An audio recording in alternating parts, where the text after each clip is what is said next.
And my point at the end of the day is we be in a better place if people acknowledge the privileges that we did have and double down on that when it came to making things happen towards this tangible equity goal.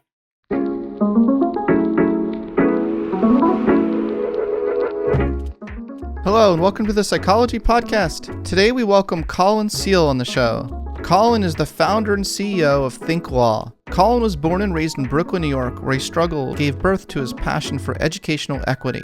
Using lessons from his experience as a math teacher, attorney, and keynote speaker, he helps educators teach critical thinking to all students, regardless of race or achievement, through his award-winning organization, thinkLaw. Colin is also the author of Thinking Like a Lawyer, and his latest book, which is the topic of our chat today, is called Tangible Equity. In this episode, I talked to Colin about tangible equity in education. For Colin, real equity work should help reduce the predictive power of demographics on outcomes. In order to do that, he argues we need to teach kids how to think for themselves so that they can learn to question instead of comply with unfair systems. Colin shares concrete actions that educators can take to contribute towards tangible equity. We also touch on the topics of privilege, race, bias, and gifted education. It's always a great time chatting with Colin. He's a really thoughtful and passionate guy, and I think he's making some really important changes in the education system. So without further ado, I bring you Colin Seale. How are you, man? I'm great. It's been a while. Yeah, man. Man, I really enjoyed reading through your book, man. I read it back in July, like full thing. First, I just kind of read a couple of chapters, whatever, but man, I'm so inspired after reading that book, man. I'm so Transcend? excited. Yeah. Transcend? Yeah. Oh, wow. Yeah, Thank you. so good. When you think about what I think about for my children, right? When I think about like for the world and the teachers we work with, whatever, it's like, man, just setting a higher bar. I mean, I love it. It's so, it's the hugest breath of fresh air I've had in a long time. Wow. So well, that's that made my day. Thank you. Talk about setting a higher bar in this discourse. I loved your new book, Tangible Equity. Congratulations. Congratulations on the publication. A lot leading up to that book. It brings together lots of your prior ideas. I mean, you've been on this podcast before. This is a repeat performer on the podcast, but in our last discussion, we talk about a lot of these issues as well, which are in this book, but this book brings together lots more threads and a lot more of your thinking since then. The subtitle of your book is A Guide for Leveraging Student Identity, Culture, and Power to Unlock Excellence in and Beyond the Classroom. I think like this idea of equity, I'd love to get your thoughts on your latest thinking about how you define that term, and maybe how it differs from how some other people define it. I love it. So I think it's important to start by saying, like, when we first spoke, my first book wasn't even out, right? This Thinking Like a Lawyer book hadn't even come out yet before. And a lot of the work that I've been leading in the last 7 years since I started this organization, thinkLaw, was how do we close the critical thinking gap in education? How do we make sure that all kids have access to critical thinking? Because of my firm belief that when our kids learn how to lead, how to innovate, how to break what needs to be broken, it's a very different level of consuming education and living and not just surviving, but thriving in our world. So that's the work we've been doing with, districts and school systems all over the nation. And when it comes to equity, I'm so glad that we're starting with this question because we are in a really weird space. People can say whatever and call it equity, right? We can say, hey, I am going to, you saw this so often during COVID, we got to make sure we keep schools closed because equity. Oh, no, we have to really make sure we reopen schools because of equity. Oh, let's make sure we shut down that Get to the Talented program, equity. Let's make sure we expand opportunity to advanced academics, equity. So let's be really clear. When I say equity work, I think about the work that we do that reduces the predictive power that demographics have on outcomes. So if we're doing equity work, we're doing the kinds of things that are resulting in reducing the predictive power that demographics have on outcomes. This means that no matter where you're listening from, if you live in a community where you can say things like the other side of the tracks, south of the interstate, north of the interstate. If you've got this thing where, there's that trailer park community over there. There's that community where most people speak that language. The community where most people are that skin color.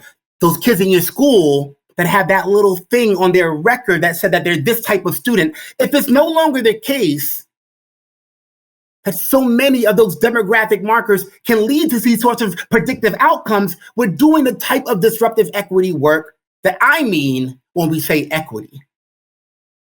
So what I like about that definition is it is really inclusive. I've never met an educator in any community who's felt like, oh yeah, we don't do that here. Of course you do. We're all trying to reduce predictive capacity that demographics tend to have on outcomes no matter where we work. This has been your mission for years. I mean, you've said right in your mission statement, I remember like, what, 5-6 years ago, like regardless of your zip code, regardless of, you know, what side of the tracks you're on. I believe you said that at one point. This has been in your heart and mind for a really long time.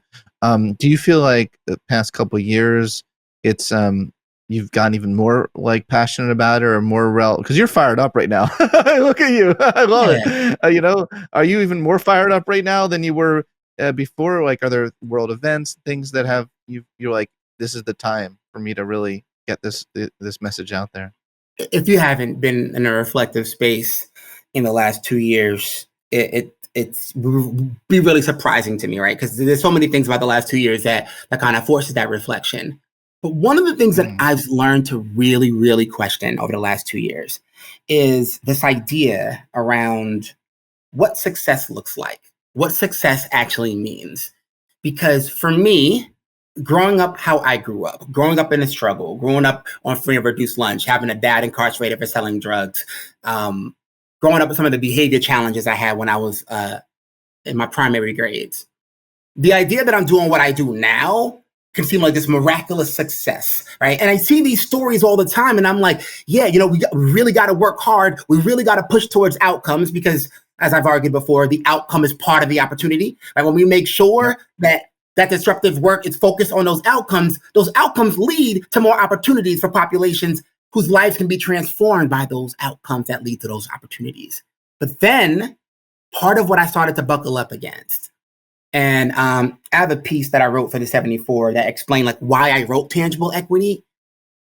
I started to feel like there's a cost to this work. There's a cost to this model that says, hey, depending on where you are in our world, you might have to work twice as hard to get half as far in certain kinds of constraints, right? Maybe because of gender or ability issues or, you know, racial injustice issues.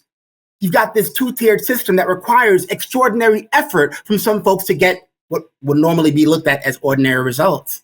And honestly, Scott, I started to feel it. I started to feel this level of exhaustion.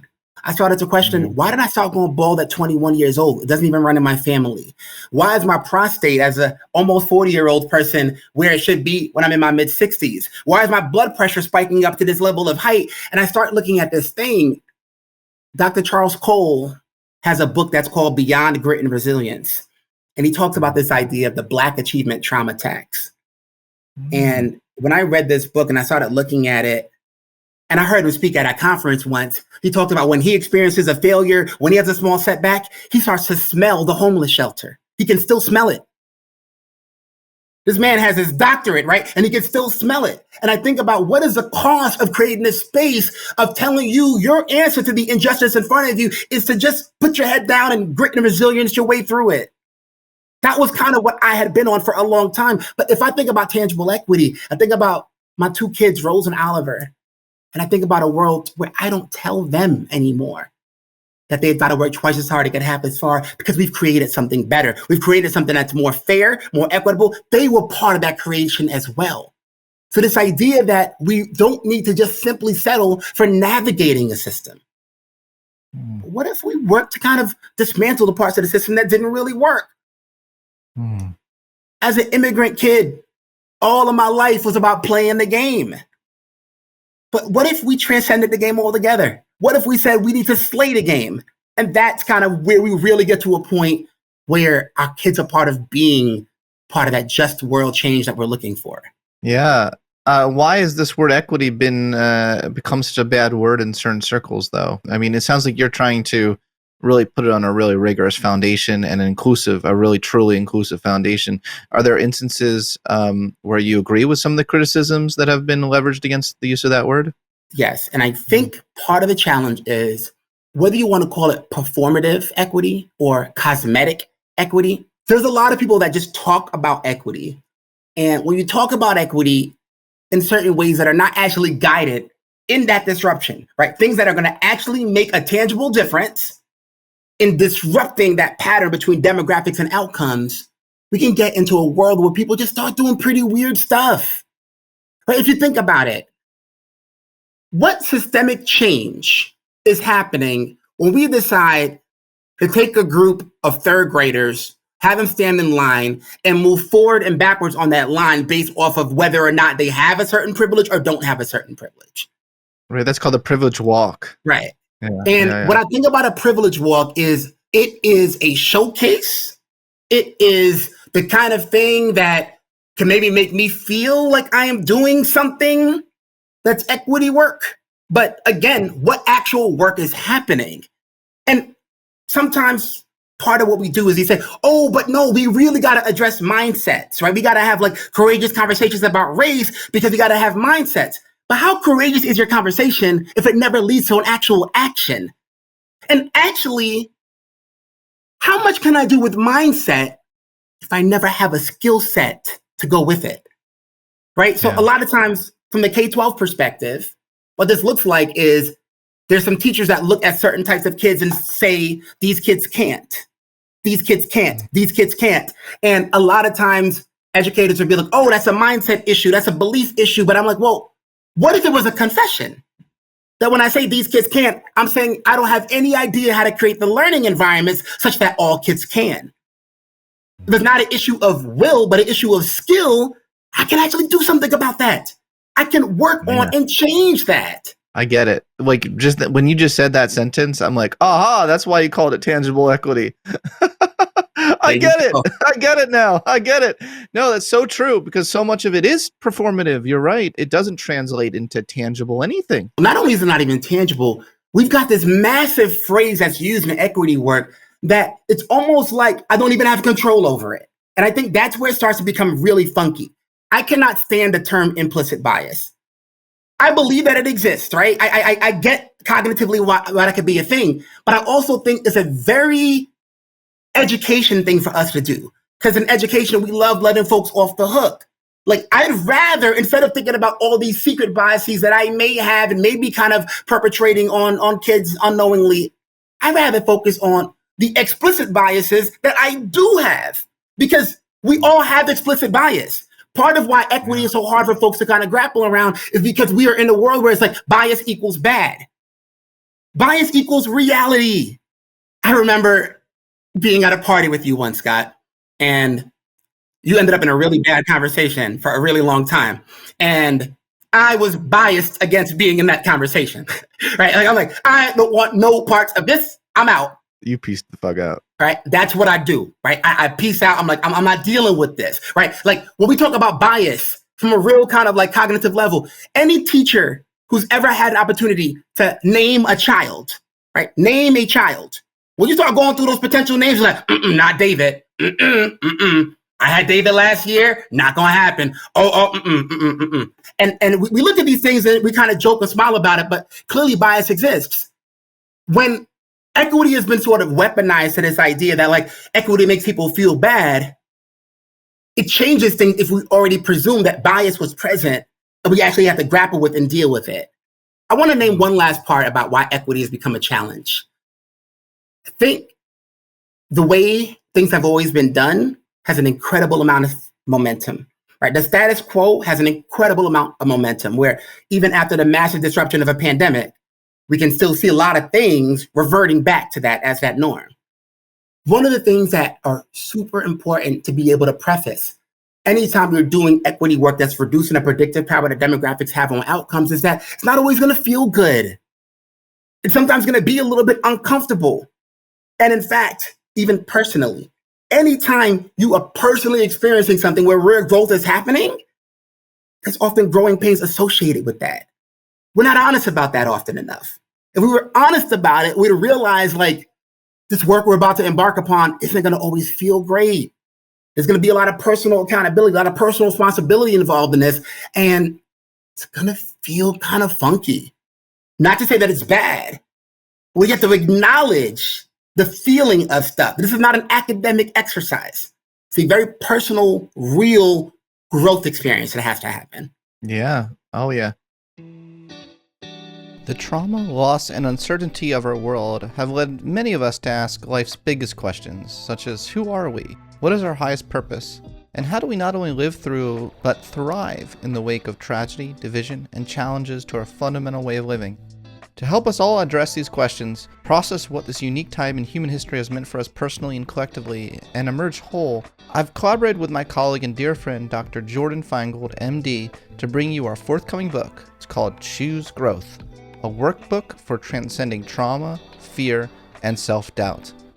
It's a workbook designed to guide you on a journey of committing to growth and the pursuit of self-actualization every day. It's chock full of research from humanistic psychology, positive psychology, developmental psychology, personality psychology, cognitive science, and neuropsychology. So lots of themes that you hear about on this podcast.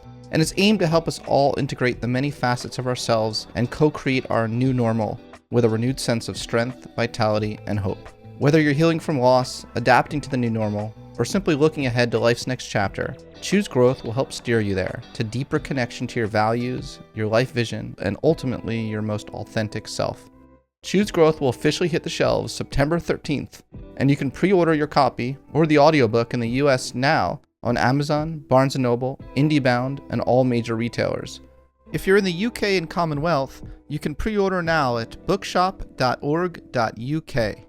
We truly hope this book helps you grow and thrive and become your best self. Okay, now back to the show. Well, what do you think is the biggest challenge our young people, will face as adults? And how can this notion of tangible equity prepare them for that? It seems like a cop-out to talk about like pressure, like peer pressure and like, oh, there's so much pressure. But there's something about the definition of success that I start to grapple with a lot. I go around the country a lot, and a lot of we do a lot of parent workshops. And oftentimes our parent workshops tend to lean towards parents of kids that are in the gifted and talented programs or whatever throughout the country. And it's interesting because when I ask parents and families, how do you define success for your children? The kinds of answers we get are the kind of answers, Scott, that I think you really look at when you think about success. Like, want them to be like kind. I want them to feel like they've got like a good set of friends and have positive relationships in their lives and like are, they've got a job they care about, that they're active in their community, all these things, right?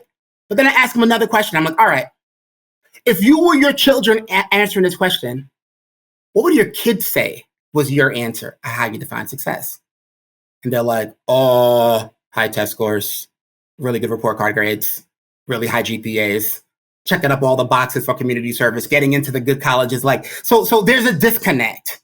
There's a disconnect where even the energy we spend living our lives do not connect with what our actual values are. So what I worry about for our kids is how much will they go about their merry way, accepting the unacceptable because that's what you're supposed to do. We're in a system that breeds compliance. We're in a system of people who are really good at compliance, who become part of these systems. So to what extent are our kids going to be the ones that can be like, what if there was a better way to do this? What if there was a different way to approach this? And my biggest worry is that there's not enough happening on a day-to-day basis in our K-12 education system that's preparing kids to ask these kinds of questions. That's really sad. Well, just tangibly, you're thinking are some of the biggest problems in education. What are we concretely getting wrong? Can you enumerate this a little bit? So one of them I can name for a fact.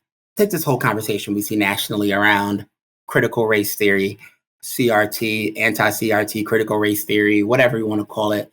And it's become this boogeyman. It's become this thing. And there's a range of concerns from the outrageous to the sincere. And when I start looking at this, my approach is a little bit different. My approach is to say, okay, let's step back for a second. Why are people, particularly the ones that are sincerely having a challenge with this, why are people feeling this way? Why are people kind of getting to this space? And what I've come to realize is we wouldn't have anywhere near the challenge around the CRT conversation if we felt super confident that we were doing our job when it came to RCT. raising critical thinkers.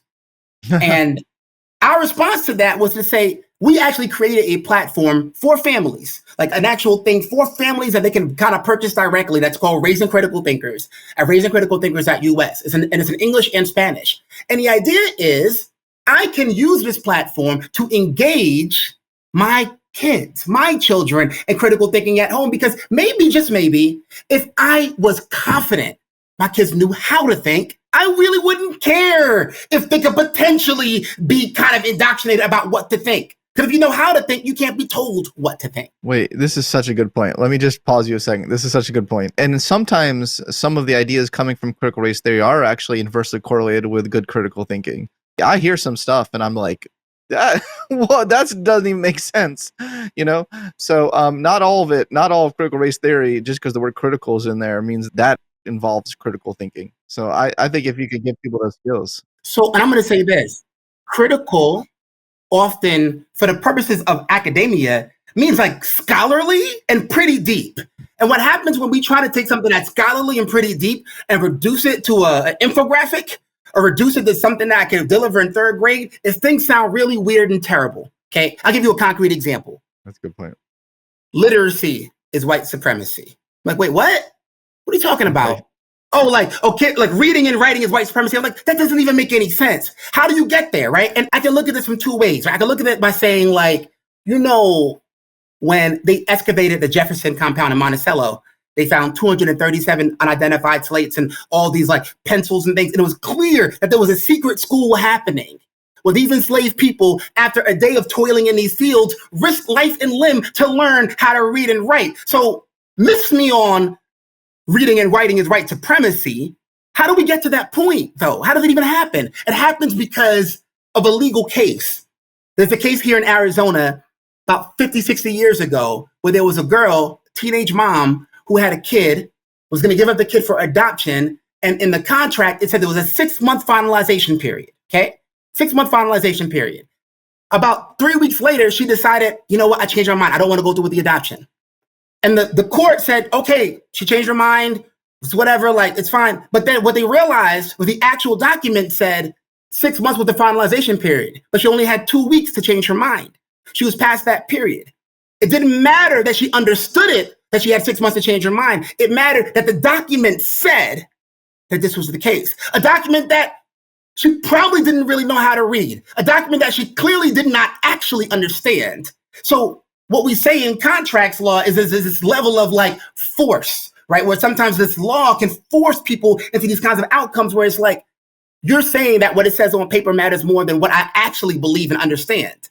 So in that way, you can say we have an injustice that's kind of baked into it, where we said that what's on words matters more than what's actually in my mind and in my heart. But that's a big jump between that and reading and writing is white supremacy. So there's a level of nuance and understanding that it's hard to translate when you start taking really complex ideas and putting them in the classroom, which is why I'd rather use your own curriculum. I'd rather use what you're already learning. If you're learning circles in school, a circle is a set of all points equidistant from a single point. If that single point is an elementary school in your school system, and we got to find how far we got to walk in each direction and find a healthy grocery store, that's not a circle anymore. But that idea of food deserts gives me a why of why to even care about a radius, why to care about a circumference, right? So that's kind of the distinction. Well, give me more examples of what falls within the purview of critical thinking. You know, what kind of skills? Give me some concrete skills that you think should be taught. Let's say I'm a history teacher and my kids are learning about the Revolutionary War, right? The way that I learned, the way that you probably learned, was to memorize all the facts, dates, and figures of the Revolutionary War. But what if we were to ask our kids, what was the most important date of the Revolutionary War? Who's the most significant person in the Revolutionary War? What was the most significant event of the Revolutionary War? We can clearly see that we've got some kids who can sit there and by rote memorization tell you every fact there is to know about the Revolutionary War, but struggle to make an independent argument as to what the most significant date was and why. And what's cool about this idea, this tangible equity model, is it presumes that your identity is a really important part of getting there, but in a different way than most of the time when we talk about identity. When I think about identity from a learning framework, my question is, who's the most significant person in your household? What is the most significant store in your community? What has been the most significant date of your life? Now, It's about you. Now you're able to read significance from a lens that you can relate to because it's literally you. Well, I think there's just this very interesting idea of, should critical thinking be taught in schools? And then the question I want to know is, like, how much do you think things should be taught through the lens of race? I mean, don't you think there is some valid criticism against infusing the curriculum too much with drawing people's and children's attention to the racial differences in the classroom? I do think that there's a level of understanding the world and definitely understanding the United States of America, where you can't say that you understand the history, you understand the present, or that you will understand the future if you don't understand the way that racial injustice has actually kind of played in to where we're at. The question is always the how. Like, how do we get there? How do we get to the point where we understand kind of where we're at and how things work and what it means today? What it means today. So I think about this and talk about this a lot in the Tangible Equity book. The phrase white privilege is a very unfortunate phrase, okay? If that was a phrase that, like, the concept was being generated by a Black person, I don't think they would have used the words white privilege. It's inherently confrontational. If you tell me white privilege, I'm in the fourth generation of a trailer park in Kentucky, I'm not necessarily going to feel like there's a whole lot of privileges that come with my whiteness right now, right? So what are we even saying that for? Yeah, was that idea created by D'Angelo? Oh, that was Peggy McIntosh back in like 1989, right? And is she a white person? She's a white woman that is a women's studies scholar who decided to kind of take the idea of concept of male privilege and see how that might be applied if we talked about it from a racial issue. I didn't even know that. So thanks for that. Thanks for that history. Yeah, I didn't even know who coined that term. Yeah. And my problem with privilege is that, like, what we ignore when we just talk about white privilege or whatever is we ignore the reality that everybody has privileges. Every single person has a set of privileges. And in fact, one of the most revolutionary things I did when I was in undergrad at Syracuse is I took a women's studies course where we had to keep a privilege log, a privilege log. And what it was we just noted things that was something that we had, that was somewhat an advantage that we didn't earn. We didn't earn this advantage. Like, one of the things I realized, I was back home one weekend in New York, because I'm from Brooklyn, and I'm on a train station. And I'm realizing there was a man on a wheelchair who was really studying the subway map. And I'm an expert at subways, right? I know all the things there is about the New York subway. And I was like, hey, do you need some help getting where you need to go? I can give you some advice, whatever. He's like, no, I'm just trying to confirm that this station has an elevator. I said, crap. That's a privilege. I never have to plan my route along, like, which station will have an elevator that I can get out. And I ended up getting off at the same stop as him. And guess what? The elevator didn't work. And now me and one other person had to help bring him up the stairs. And I'm like, I never have to worry about if I go to a place that's not working, is someone going to help me up the stairs? So when I start thinking about these things, it's like I'm living in a world where I have a conscience of where I'm at. I have a conscience of, like, why my world and my worldview might be different than others. If you do this instructionally, it could be like I'm in a classroom and I'm looking at three blind mice. See how they run. They all ran after the farmer's wife. She cut off their tails with a carving knife. And I'm asking these kids, like, what's hard about being a blind mouse? What are some of the challenges you might encounter as a blind mouse? Maybe it's harder to get to food. Maybe you're more susceptible to prey. Well, what are some alternative reasons as to why you might have been running after the farmer's wife? Maybe you weren't trying to scare her. Maybe she smelled like cheese. It's not always about you, lady. These are the kinds of things that if our kids start to adopt that kind of thinking earlier, it builds the empathy. So when I think about the pathway to understanding the way that race kind of plays out in different things, it's more about building empathetic folks who can relate, understand, be persuaded, like, oh, shoot, people have different struggles than I have. That's good to know. Yeah, that's a really nice definition of privilege. I wrote this down. An advantage you didn't earn. It's simply that, isn't it? It's simply that. And sometimes you could say you earned it, right? But, like, it matters that I went to Syracuse and I bleed orange. And if I'm at a bar with Syracuse people, I might be able to get some free drinks from those folks over there, right? Because we've got that commonality. Maybe being a part of your community for 3-4 generations comes with its own set of advantages. Being a part of a particular church or religious practice comes with its own set of privileges. So, like, when we start looking at privilege as something that's not just exclusive and restrictive, but something that's expansive, that can be leveraged to help Right? I had a privilege as a new teacher because new teachers are stupid. New teachers are all about hope and optimism. So people let you do dumb stuff when you're a new teacher, right? So like, I really want to have a much more open understanding of like these things that bind us together. I completely agree. Do you ever feel though sometimes people throw that word privilege around in cases where it doesn't really apply to a person, and that person can rightfully so get upset? So for instance, what about someone who, let's say there's a white person who came from a really, really poor background, and they really did have to work their ass off to earn what they did. So that doesn't fit within your definition of privilege. And then someone comes up to them and they're like, you privileged fool, Like, doesn't that person have a right then to say, well, first of all, they could say, like, technically, according to Colin's definition, that wasn't a privilege. So you're incorrect in that way. Well, I can get the feeling, which is why I don't like the phrasing of it. I don't like the way that that's kind of determined, right? I don't like the way that that's out there. But I had this experience once where I was a keynote speaker at a conference and I was like on top of the world, super excited and like talking to all these people afterwards. I'm like, oh man, that was a great talk. I was really inspired by this message. Awesome. And then a guy that came a little bit later, saw my banner for thinkLaw and saw all my stuff for thinkLaw there at this booth. And he's like, oh man, I was running late, but I heard amazing things about the keynote this morning. I'm like, yeah, it was great impact, whatever. He's like, yeah. So is that Colin Seale guy going to be back here later? And I'm looking at him and I'm like, what do you mean? And I went from being top of the world to feeling super, super small. And whatever the case is, right? I think that when I talk about that exhaustion, Scott, when I think about like what is done to my psyche over time, it's like, it would be awesome if all the reasons I could think that he could look at me and just know I wasn't the keynote speaker, that the color of my skin wasn't one of them. I wish I had the privilege to know that the color of my skin was not the reason or a reason that he didn't see that I could have been the keynote speaker. You don't know for a fact that it was through the lens of race, though. I don't know for a fact, but even the idea that I can live my life and not have to think that is a part of why this happened could really change things. Well, hold on. Let me play devil's advocate. Let me just, because you're all about critical thinking. Mm-hmm. I mean, what if like someone we have stereotypes about everything. What if someone has a stereotype about the name Colin and they look at me, like a Jewish guy or whatever, and they're like, when's Colin coming back? Because I don't look like a Colin either. Now, would I get upset over that? Probably not. Now, like, how can you give the most charitable interpretation of people while also recognizing that racism does truly exist? I guess is my question. So my thing is this: emotions matter.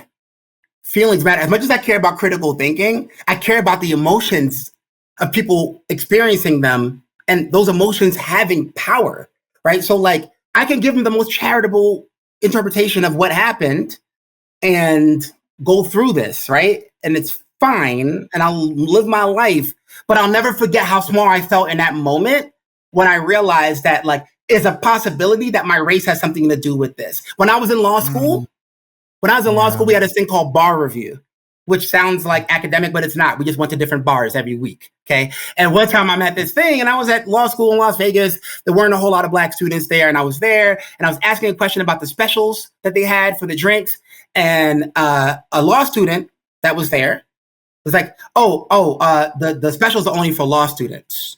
Now, sure, he could have just thought that I wasn't in the law school because he didn't know me personally, or because I was Black and in this space, and he was like, oh yeah, like it was an easy way for him to be like, oh, this guy's probably not with the group, right? Again, I don't know for a fact, but the feeling of it matters. And I'm a grown man who's been through some stuff, right? Yeah. Our kids experience stuff like this, and it might not have the same kind of capacity.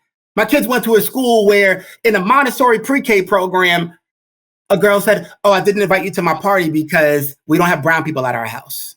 Yeah, well, that's explicit racism. That's explicit, right? And that's out there. A lot of times when you see racism, we see that in your face kind of thing. What I'm trying to get towards, what I'm trying to push towards is a space where the way we sort of move is to understand that, like, I want to be brave enough, Scott, to be in that same moment with that guy at that conference and say, hey, question though, why didn't you think I was a keynote speaker? Yeah, I want to know. I want to know too. Yeah. I want to be brave enough to be able to do that. Right. But in that moment, I'm embarrassed. for the both of us, right? Because if it is because of the race, then that's really hurtful. It's really hurtful if that's actually the case. There's a really profound point here that I just feel like generalizes, and I'm trying to see how I can articulate it. Because first of all, I want to completely honor your experience in that moment. Nothing I'm saying, even just having critical thinking discussion with you about it, takes away from the fact that, I really want to honor how that felt and how small you felt in that moment. And I've felt that too in certain aspects of my life, and it's a terrible feeling. But I think there's something that just generalizes about this idea of privilege. And you raised this earlier. You said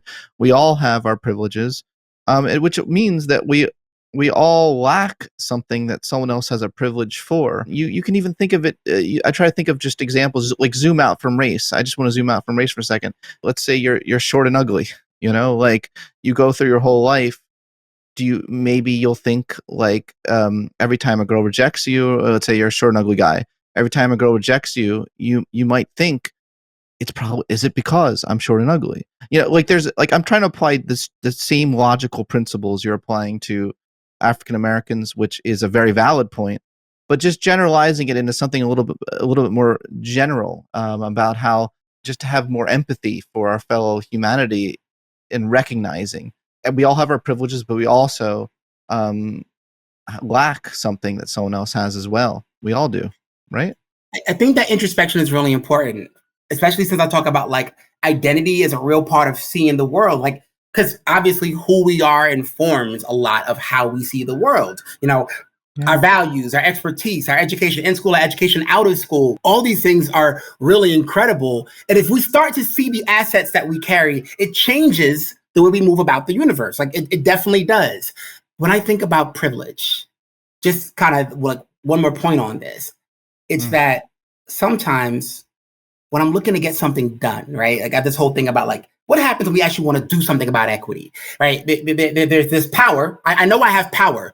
Even if I feel like I'm just a teacher, I'm just a low-level employee, like I have power. I got decisions that I'm trusted with to make every single day. I've got things within the scope of that power that are in my purview.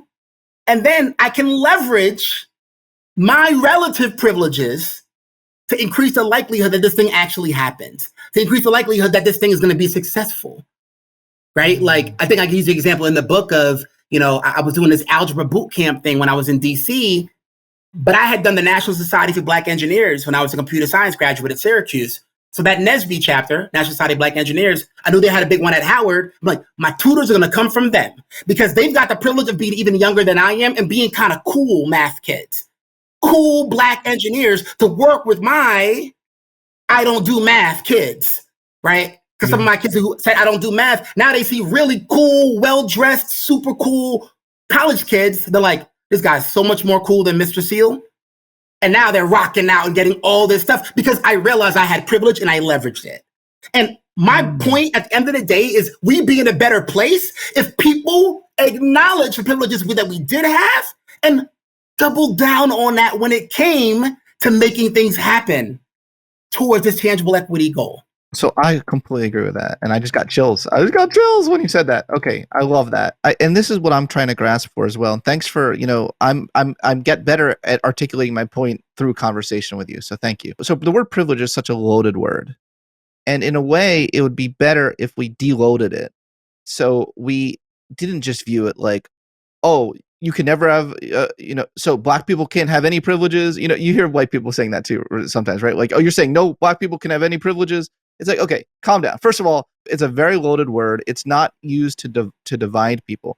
I would love if we could start using this word in a way to unite people and for us to see we all have our vulnerabilities, and we also all have our unearned privilege. We all have our unearned advantages, all of us. And there's just some way that as I'm grasping for something here that's more humanitarian, more humanistic than the way that this word is used in our public discourse. And I think a way to get there is to go all the way back down to like the first P that we talk about for making change, which is power. We say we all have power. We all have power. What it forces us to do is confront the negative relationship we usually have with that word power. Most of the time, people that struggle with the word power are so used to power being done against them for bad reasons that like power could feel scary. Power could feel like greed. Power could feel like oppression. But if I think just literally, what is power? It's the ability to do stuff.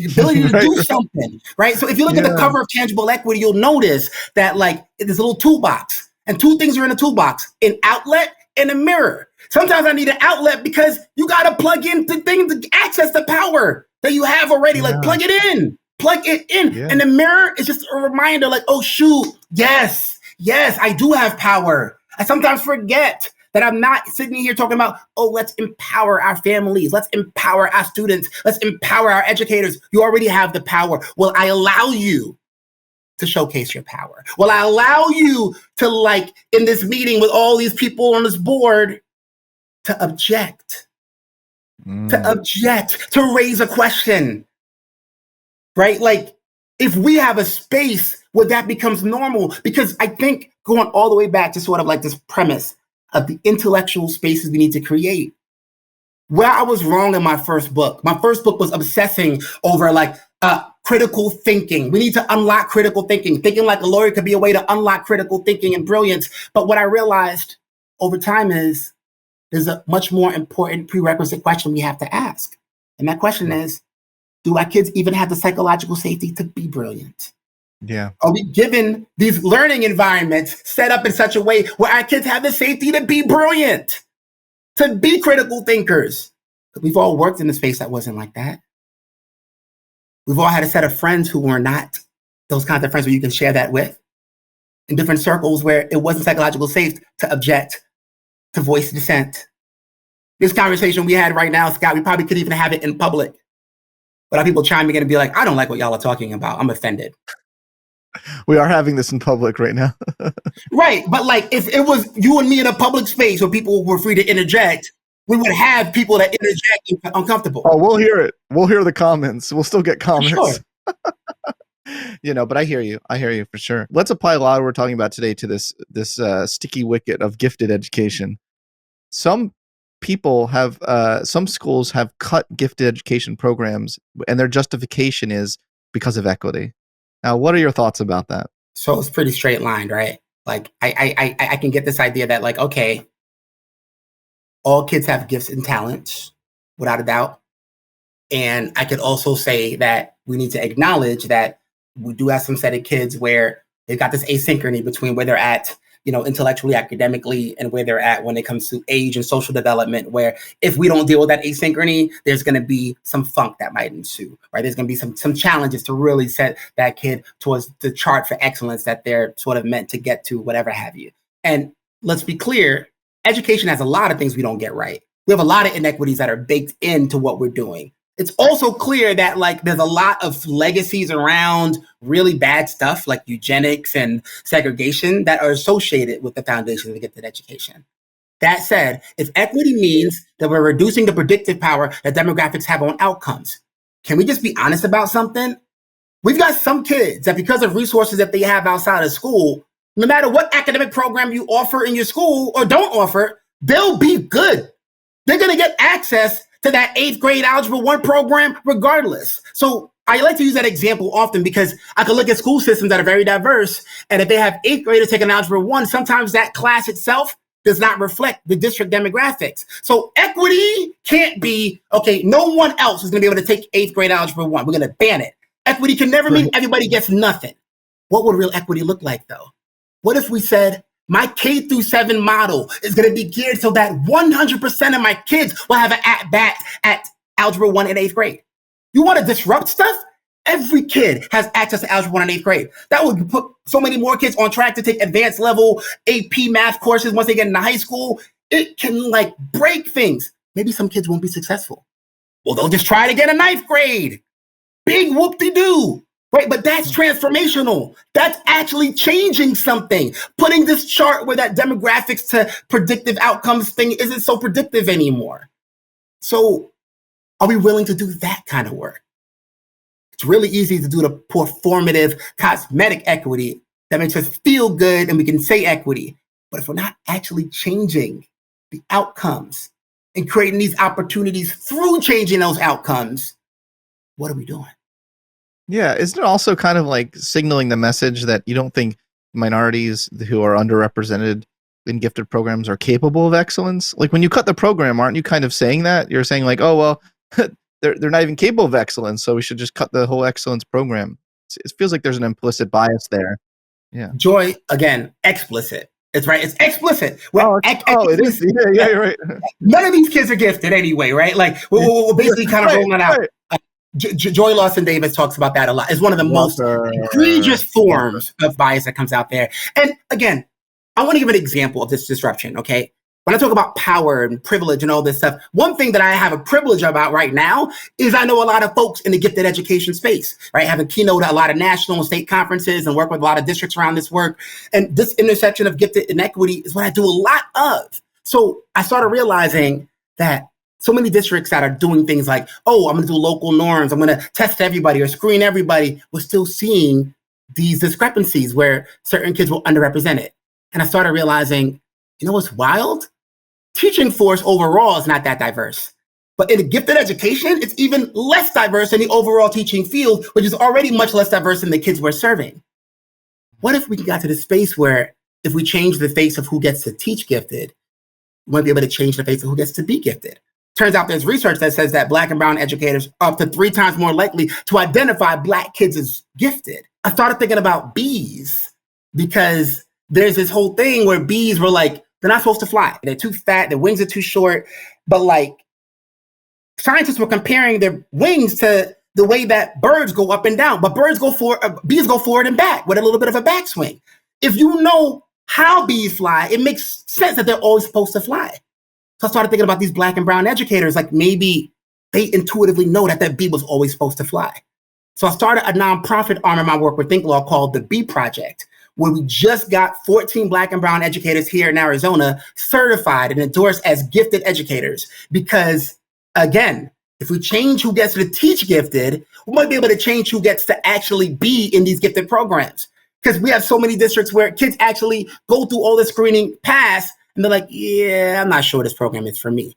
If the teacher there actually looks like you, it's hard to say it's not for you. So this is the kind of example of the type of thing that you might be uniquely privileged to do given your space. But will we do it? Will we do the kind of thing that's going to create more opportunities where they don't currently exist so we can disrupt that pattern?